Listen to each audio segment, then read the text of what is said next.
Hello and welcome to this tutorial about the final stage of your project, communicating. There are many things related to your remote food security project that you need to communicate, such as results of surveys, project milestones, lessons learned, and any methodological challenge.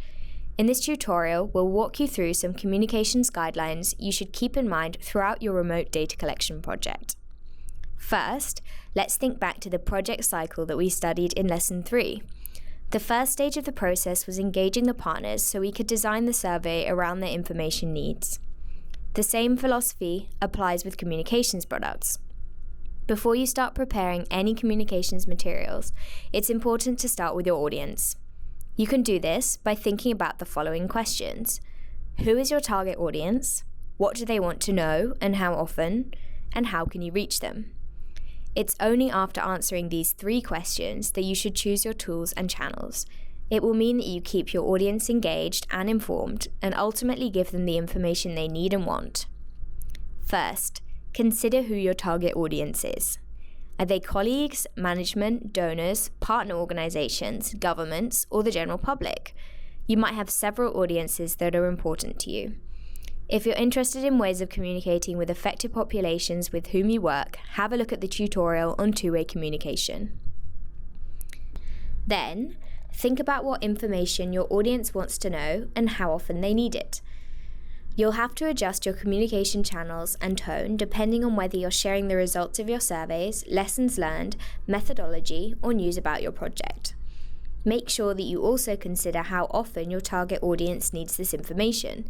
It takes different amounts of time and resources to produce communications products, so don't try and do something too complicated if you only need short, quick updates. But how can you reach your audience? When considering how to share your findings, you may think of a written report such as a bulletin, but there are many other formats you can use to communicate about your project. We're going to go through a few of them here so you can think about selecting what works best.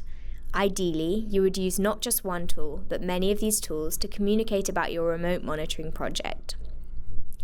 Before we get into the bulletin and other tools, let's go through some key considerations in identifying how to best reach your audience. Firstly, language. What language works best for each target audience? Are they a multilingual group, or are they non-native speakers of the language you're using to communicate? Secondly, the frequency.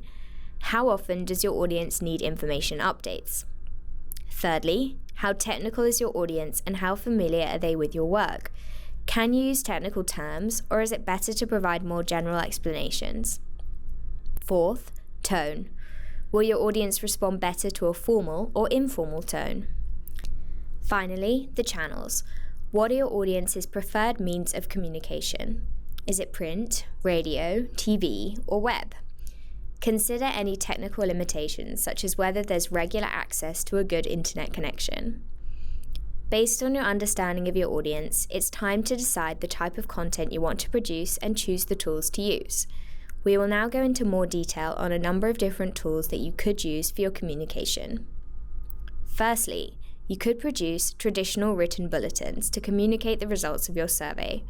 These are good for communicating with decision makers, donors, partner organizations, and providing key advocacy messages. The best bulletins are short and simple, with key messages. They have a formal tone, are not overly technical, and avoid using jargon. To engage the reader, it's helpful to use maps and graphics. Between the analysis and doing the layout, bulletins generally take some time to prepare, so be careful in managing expectations and setting a frequency that is reasonable. For instance, these are often published monthly or quarterly. Of course, the frequency will also be driven by the need. In emergency situations, you may need more frequent updates. However, print media isn't the only way to communicate your results. Interactive data visualizations help to ensure that everyone, from managers and executives in your organization to the general public, can easily understand your data. These are a dynamic way of showcasing your data in near real time, and your data is uploaded directly from your database, so it's also easy for you.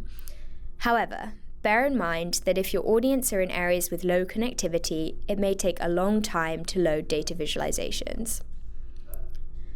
Keeping an informal website like a blog is a good way of discussing your methodology, lessons learned, the development of your project, and any particularly noteworthy results that your survey produced.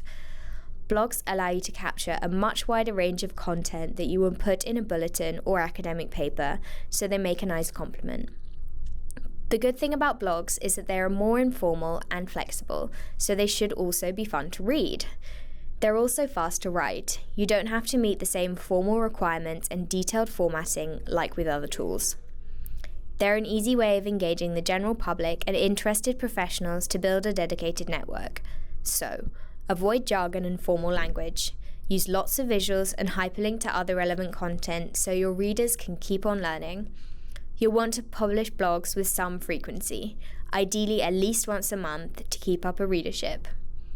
While you'll want to promote your blog posts online and make sure your readers are interacting with your content, you don't have to stick to a regular schedule.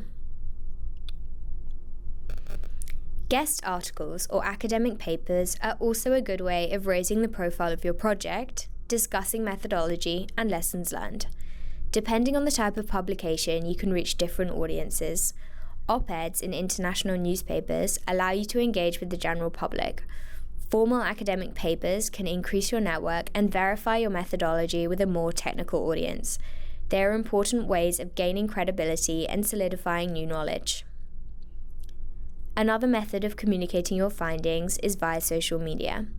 Posting on platforms such as Twitter or Facebook can alert your readers to new bulletins, survey results, or blogs.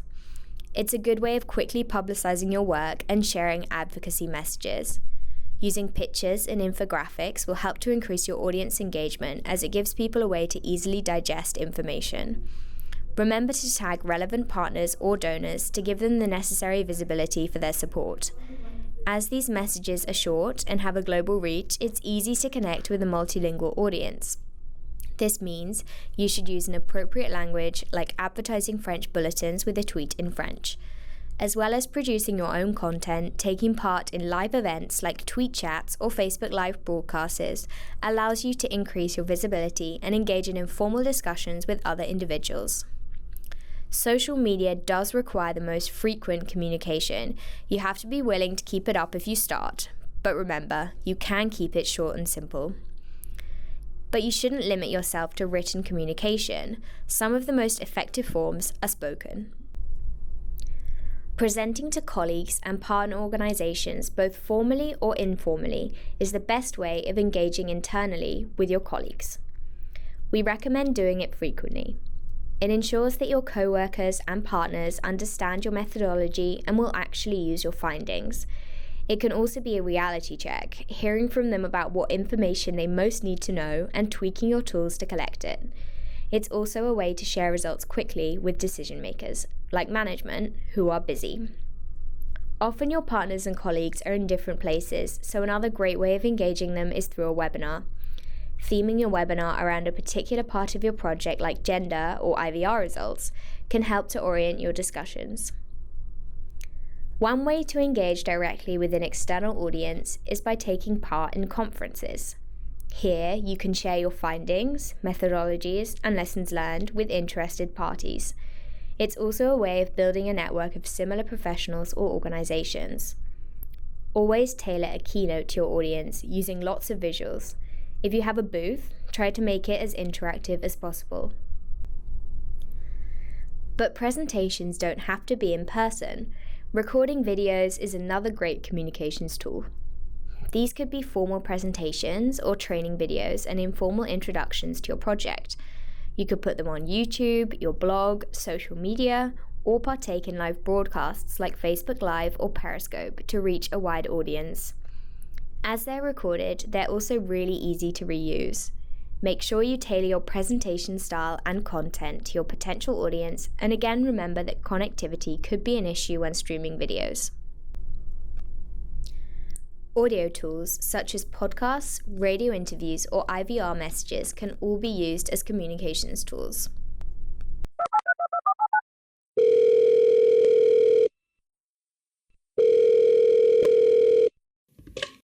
Hello everyone, and welcome to episode 5 of VAM Talks, the podcast about how WFP sources its data. An advantage of audio recordings is that they're a good way of sharing information in areas where connectivity might be low. Thanks for watching this introduction to communications. For more information and further guidance, see the further resources of this lesson. You can also check out examples of MBAM's communication products on our website, blog, Medium, and Twitter account.